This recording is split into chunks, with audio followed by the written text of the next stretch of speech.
Gavėnios kelionė. Sustiprinkite savo širdis.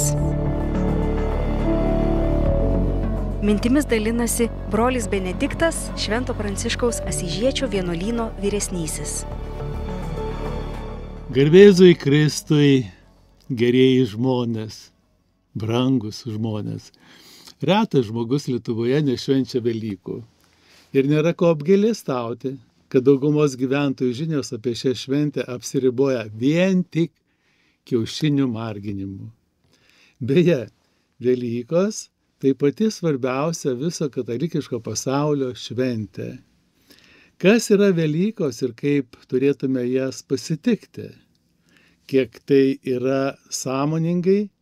Nežinau, bet žmonės švęsdami krikščioniškas šventes, Velykas ar Kalėdas, tarsi toks įspūdis stengiasi ignoruoti tikrąją jų esmę. Kalėdos be Kristaus kūdikėlio, Velykos be prisikėlimo. Ko gero, tokį požiūrį atsinešėme iš sovietinių laikų, kai išsaugodami tam tikrus švenčių atributus, margintus kiaušinius ar papuoštą eglutę, bandėme neva prikelti pagoniškas tradicijas, žiemos saulėgrąžą, gamtos atgimimą ir panašiai. Iš tiesų, daugybė krikščioniškų švenčių detalių yra atkeliausios ir sutampa su senosiomis etnografinėmis tradicijomis.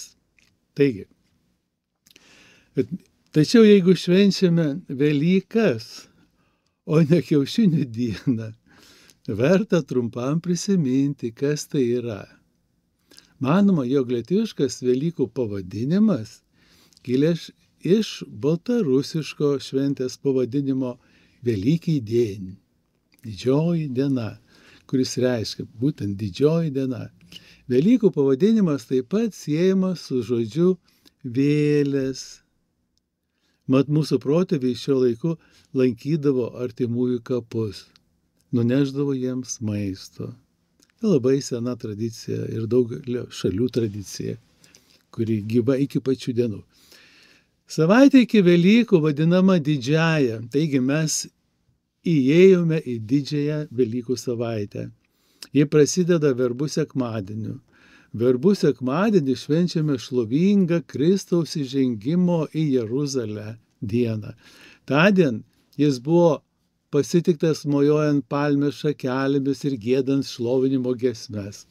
Lietuvoje palmių šakeles dažniausiai atstoja kadagio krūmo šakelės, tačiau kiekviename regione jos dar būdavo papildomos, papuošiamos karklais, tujomis, alyvomis ar dar kitais kokia augmenija.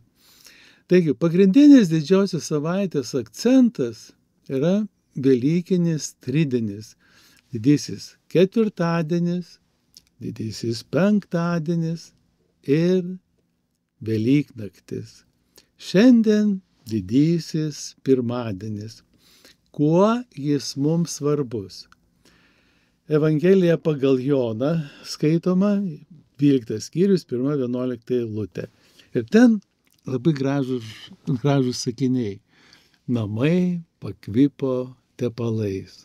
Ar šiandien mūsų bažnyčios pakvipo tikėjimo, vilties ir meilės tepalais? Atverkime bažnyčios duris plačiai. Popiežius to irgi mūsų prašo. Išeikime visi drauge, tegu pasaulis pakvimpa mūsų aromatu, prisikėlusio žmogaus aromatu. Netradicinis, bet vis dėlto labai efektyvus gydymo būdas yra aromaterapija. Brangieji, ar mūsų tikėjimas, ar mūsų viltis ir meilė turi gydomųjų savybių? Atsakykime į šį klausimą ir suprasite, ko mums šiandien svarbus didysis pirmadienis. Būkite palaiminti, telydį jus viešpaties malonė. Brolis Benediktas, Švento Pranciškaus Asyžiečio vienuolyno vyresnysis.